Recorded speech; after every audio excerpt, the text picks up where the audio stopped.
What is up, everybody? Welcome back to another edition of the Sheehan Show. Me, Sean Sheehan, here on Sherdog.com. And today I'm bringing you my top bets for the PFL this weekend, PFL 9 finals, which goes down on August 15th over in Charlotte, North Carolina. I'll have a separate show for my UFC 319 bets, so check that out as well here on the Sherdog YouTube or Sherdog.com. But today, as I said, I'm going to be looking ahead to the PFL. And you know what? I'm going to give you a bet, a moneyline bet for every single fight where there's bets available today. So no top 5 bets, just a load of bets today for the PFL card. Before we get into that, let's quickly recap last week. And we had a pretty good week. We hit 3 from 4 on our bets. We didn't hit our flyer. Our flyer last week was Fluffy Hernandez round 5. Now, we weren't too far away. It was round 4 for a nearly 20-1 bet. The one bet that didn't hit was Ibrahim Mane. As I said, that was a price bet, plus 220. I thought it was 50-50 fight. Turns out it wasn't. But the other 3 did. He had Patrick Oshemi at minus 200. He, won, I think, 30-26 on all 3 cards, if I'm not mistaken. We had Ayinda Octave at plus 110. That turned out to be a crazy price. Just a big differential between him and his opponent last week. And then we had Ismael Lucindo via decision over in the UFC at minus 114. And that hit as well. So pretty good. We've hit 66 bets from 125, which is not bad at all. And we have hit 5 flyers this year. So again, not amazing, but it's okay. Let's get to this weekend and let's look at our bets from for the PFL. When you get to the finals in PFL, it turns interesting because sometimes you have big favorites and sometimes you have slight favorites. And sometimes you have very close fights, and we have one of each of these here in the top 3. The first one is the main event, and the bet for that, look, it's just going to be Gadzhi Rabadanov. He's not a big price. He's minus 600-ish.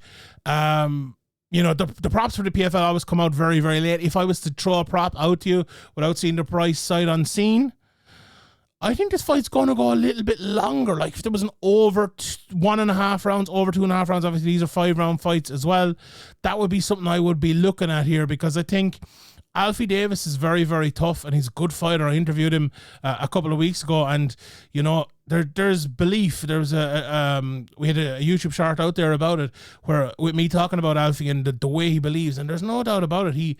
He does believe, like, he has... he's lost 5 fights in his career, and 4 of them have been via decision. The other one was against Burnell, and it was with 20 seconds left in the fight in the third. So if you're looking for the over, as I said, that one. But Gadzhi Rabadanov, to me, is just too good. Like, he's a technical dynamo, brilliant on the ground, brilliant on the feet. Like, Alfie is a tricky guy and a good guy, and is probably more varied in terms of, explosiveness into one big boom, or fun techniques, let's put it that way, with spinning techniques and things like that. But Rabadanov, again, he can hit you with a big boom as well. Ask Kevin Lee or ask a few more lads about that. Ask Mark Casey the way he caught him. But, like, after he does that, he can take you down and just ragdoll you on the ground as well. 15 finishes in his 30 fights. And he's going to be looking to become the champion here. We saw the fight was announced in the last 24-36 hours or so about Paul Hughes and Usman Nurmagomedov. Look, he's probably not going to fight Usman Nurmagomedov, his teammate, but if Paul Hughes was to win that, Rabadanov could very, very well be next in line. So a massive fight there for him. I'll take Rabadanov, and I'll take the over 2.5 rounds as well there. Next bet I'm going to go for is the Liz Carmouche and Jenna Bishop fight. And I'm going to go for Liz Carmouche. Now, this is kind of the middle in price. And Liz, earlier on in the week, was upwards over minus 300. But now she's very interestingly into minus 233, which, okay, still, a big enough price to be given out as a bet of the week. She's a big favorite there. But if the way Liz is talking, I did an interview with her, but she also said it in other places as well.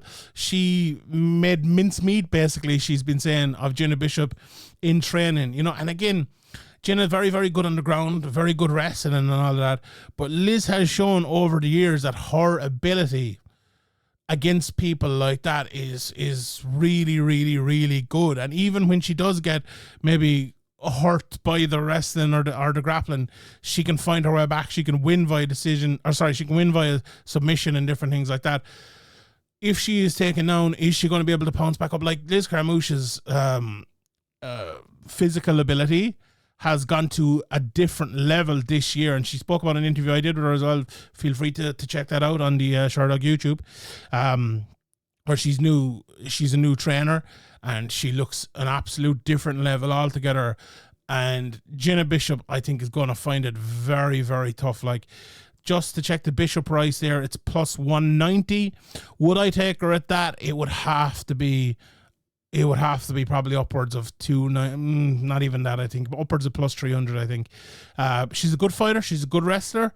Does she have ways to win? Of course she does. But will she do it against Liz Carmouche? I don't think so. Right, let's talk about the closest of the three fights.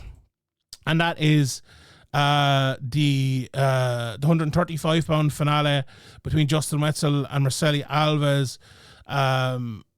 The best price I can see at the moment for Alves is minus 163. Other places he's upwards of minus 197-ish.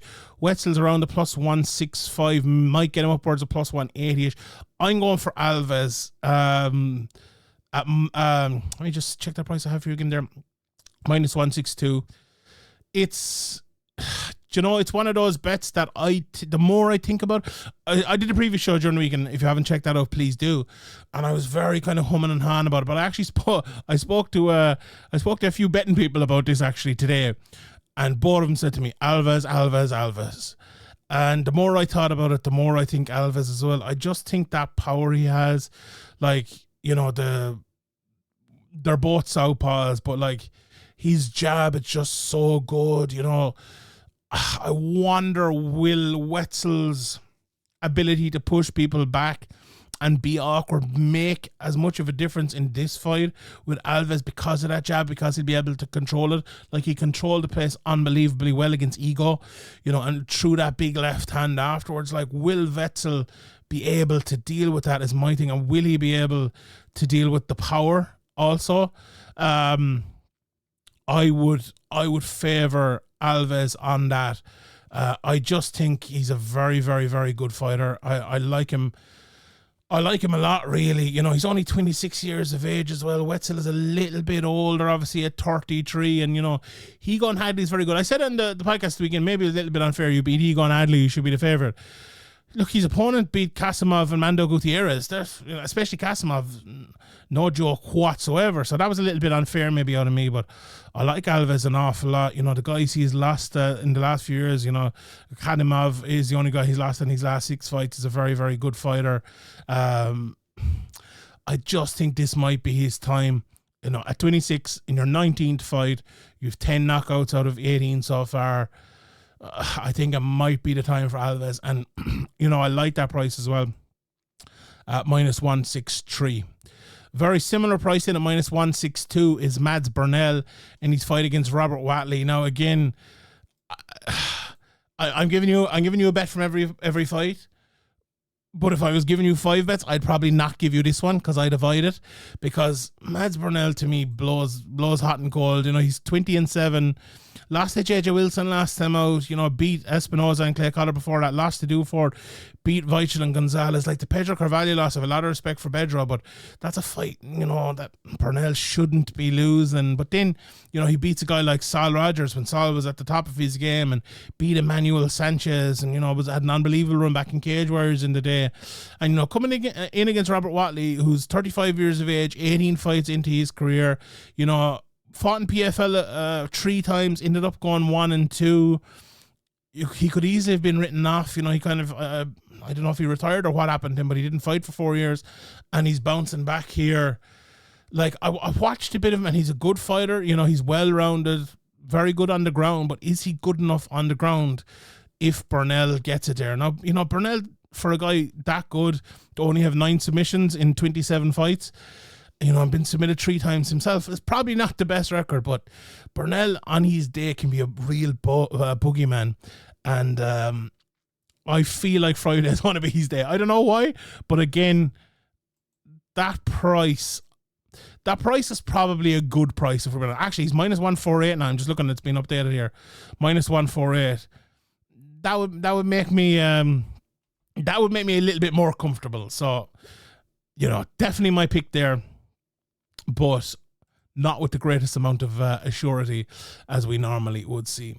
I'm going to go with a bit of a wild one for the next one, because I'm picking mostly favourites here, but I'm going to maybe somewhat stupidly pick the plus 200 underdog here in Juliana Velasquez.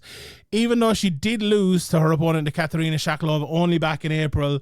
Shaklova has gone on obviously went on in the tournament and then lost to Jenna Bishop. But to me, this is last chance saloon for Juliana Velasquez. Like, she's lost 4 for last 5, only beating Lisa Maudlin. She's 38 years of age. She'll be 39 years of age before her next fight. She has to beat Shaklova here. And, the reason I'm giving you this, right, this is a Sean Sheehan biased play. This is like when I give out some of my Irish fighters, right? I like Juliana Velasquez. I just like her. And it's not that I don't like Shaklova, but I feel like Shaklova in that fight just kind of barreled through her and, finished her in 2 minutes and, choked her out, and that was that. I feel like you have to be once bitten, twice shy. You have to get on your bike if you're Juliana Velasquez here. And if she can get through that first round, can she keep her at the end of the jab and win the decision? Maybe. Would I like it to be a bit bigger than plus 200? I probably would. But I'm throwing that out there. I'm giving it to you anyway. Plus 200. Juliana Velasquez. Right. I have 3 more bets. One of them... Okay, the next 2 are massive prices here. So I'll throw them both in together here. Sabrinna de Sousa and Renat Khavalov. De Sousa, I'll just get you the most updated price. Actually, she's in a bit here. She's minus... 589. She was upwards of minus 1,000 when this line came out, and Renat is minus 455, which is again down a little bit from where he was in the last while. He was upwards of minus 600 there. So I think these ones, if you want to make a double out of them, or if you want to do an accumulator, let's say Rabadanov, Carmouche, De Sousa, and Shaklov. Would be pretty good, but I really, really, really like Sabrinna de Sousa. She's 3-0 as a flyweight, fighting Soraya Orikoz, who has been around for a good while and fought some good people as well. But de Sousa is, a real beast as an amateur, world champion, just like one of those people that's been talked about for such a long time. Coming out of Brazil, obviously fighting out in Nova and Nhau camp as well. She's been in there with some people at amateur, like Kerry Ann Vernon, a very, very good amateur. Michelle Montague, we've seen in PFL. She beat her twice. So, she's been out in 23, in 22, and 21 at the IMFs and just barreled through all of them. 3-0 in her career so far, all finishes in rounds 1, 2, and 3. So she's a bit of experience as well coming in here. Orikoz at the other side of it, she's 34, and like her last 2 were Ilara Joanne, she went to decision. Simuko Nabe, she went to split decision. So this is, it's a tough fight for your first big outing, but I think she's well able for it, and I think she will win here. Khavalov is he's just really, really good, fighting out of the Abdulmanap Nurmagomedov team as well. My prediction, that one is actually probably going to knock him out. Like, land a big shot in the feet, maybe land a few more on the ground, maybe finish him there. 27 years of age. He looks like the next big thing. And then the last bet of the day is Isaiah Diggs. He's a minus 218 favourite here. Is Isaiah Diggs against Damon Nelson. A guy who has been talked about for a while now. He's 5-0. Has been signed for a while, 28 years of age. This is his first fight for the PFL. He's already fought in June of this year. He fought twice last year. Only one fight, 23, after making his debut in 22, but very good amateur record as well. I believe he's 6-0 as an amateur, 5 of which have took place in 2021. So he's only been fighting as an amateur since 2021, but he looks good, a well-rounded guy.